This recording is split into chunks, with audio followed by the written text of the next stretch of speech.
Alrighty, well, I happen to have a second carburetor here, and I've been playing around with the brass float and made some adjustments to this one, and I'm going to try this out on the other motor I have and see what I can come up with. But basically what I did with this one, when I was making my adjustment before, I was bending this, keeping this stationary and bending this either up or down. And what I've done differently is to flatten all this out the way it was when I got it, and then when I wanted to adjust these out, I used a pair of these pliers here. I took this off and did this, and then I would just grab it here and then just bend it down. The same thing here, bend it down. So instead of bending the whole assembly, all I did was bend the end here, this end and this end, leaving this the same in the center. So I'm not exactly sure what the height of this is. It's less than 1/4 of an inch. At any rate, actually I think it's really close to 1/4 of an inch. At any rate, the distance from the base here to the top of that float is approximately 1 1/8 inch, maybe a little more. But this gap here, I'd say, is more than adequate. When you measure the depth of this bowl, I just think it's in the deepest part anyways. It's like here. The deepest portion of this bowl, which is over here, is 1 1/4 inches. So you don't want to go past that or it'll bottom out. So I'm hoping that I can put this back together again and make it work. But yeah, that's the progress that I made on the float. There's no gas in it. It's there's no holes in it. I put on a pair of magnifying glasses and went over it.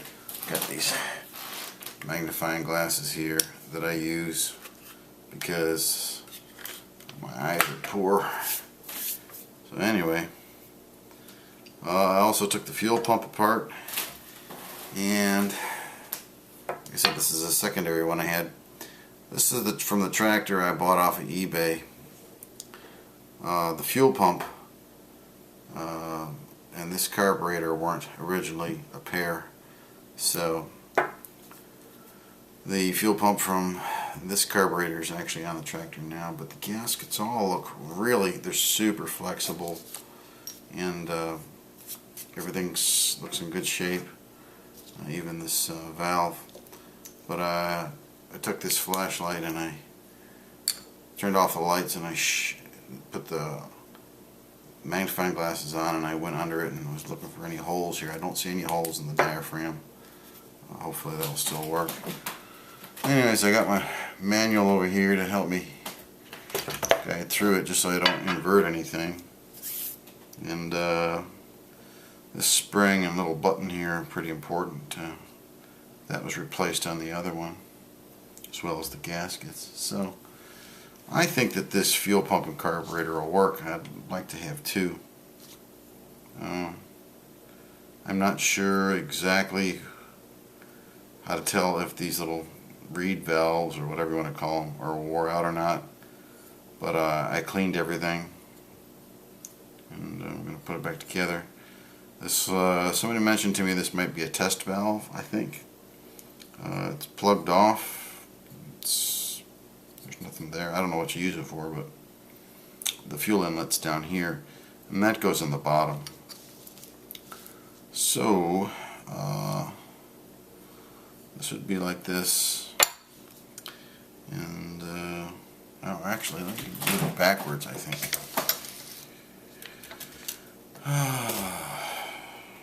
Well, let's see here. This gasket goes over here. There's a little tab on these, and they just all line up. So that one goes there.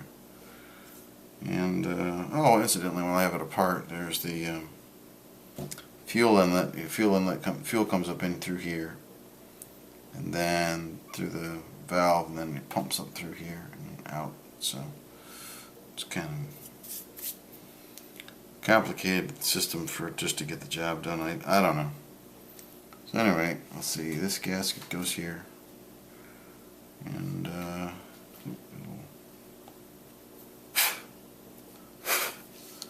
so that one goes there. Alright, now the pump goes on. And just match up the little tab with the other tab. And then the next thing that goes is the diaphragm, or the pump diaphragm, whatever you want to call it. That's next. And then this gasket goes over top of that. That doesn't seem right.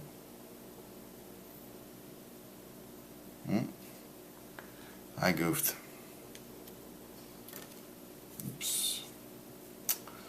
Apologize. And this one goes first. This one goes here. We'll make it work eventually. Let's see. So that one goes there. Then the pump. Okay. Then this. Let's see. Gasket, diaphragm. Okay. Then the diaphragm there. And then this fella goes on here, this gasket goes here like this. A little plastic button goes down. You don't want that spring to go through there. You invert this button and spring assembly, you're gonna puncture that, so that's no good. And of course this is a lot harder when it's on the tractor, but end piece here goes like this. And just line it all up. And pretty much it, I think.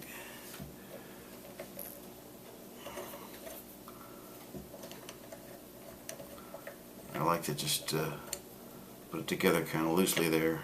Now the spring has some tension on it. And I just make sure nothing's cockeyed. And we should be able to turn her down. Easy now though.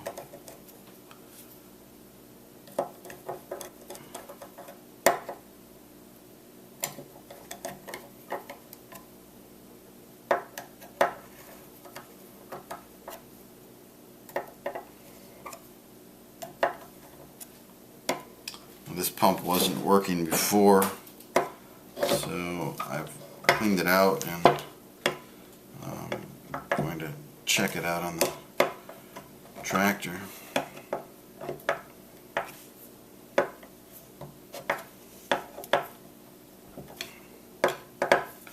Or correction, on the extra motor I have. I'm just going to bolt it down on that thing and put a battery on it and fire it up. So that doesn't look too bad. Everything seems to be lined up alright. I mean, you've got the holes on either side here. It lines up the way it's going to line up, and that's it. Now this little cap here was on the test one. This looks like an original pump, but the if it was original gaskets, there would be some yellowing here. So these gaskets have definitely been replaced previous. So at any rate, you've got your fuel inlet here. Fuel then comes up after it's pumped in here, hopefully through here. It's got a long way to go yet. It goes in here, then out under the needle valve. So, I don't know, it just seems like a lot of effort to get into the bowl. And the bowl is, this is been cleaned out previous, but every time I turn around I find a little extra. And I've never been able to adjust these carburetors really the way I want to.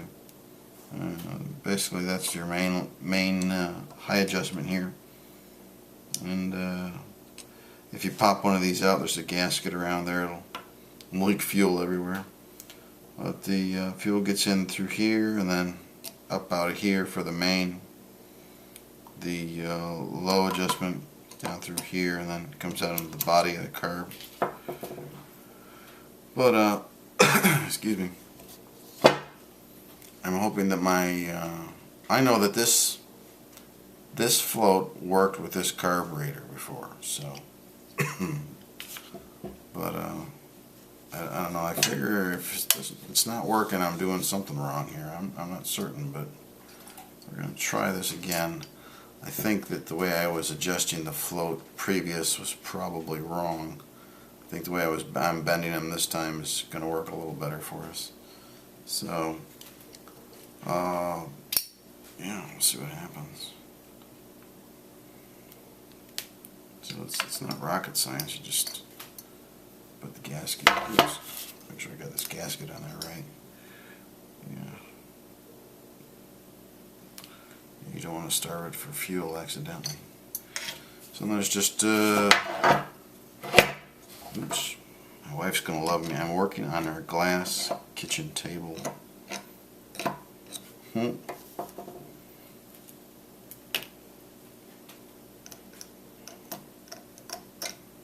There's these 4 bolts go down through here. That's no big deal.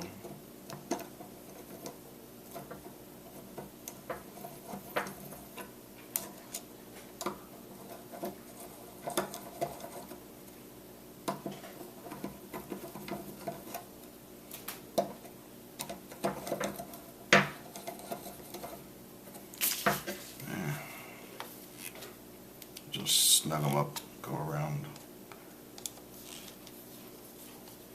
I'm sure there's probably a pattern or some special way to do this, but as long as you don't over tighten them and you kind of give them each a little bit, I think you'd be alright.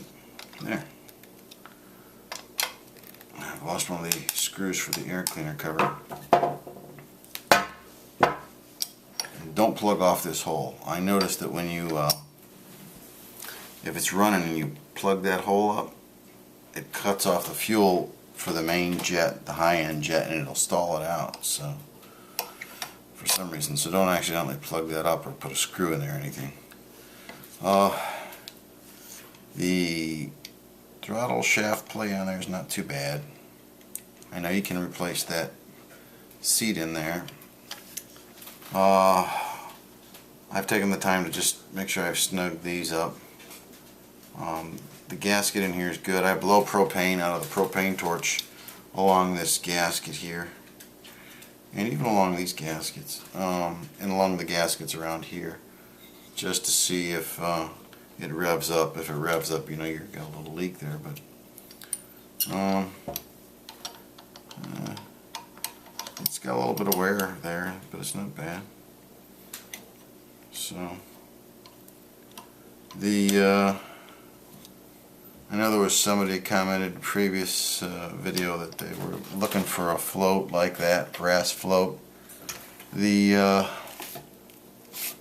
part number for this BF motor is 142-0547. That's the float assembly.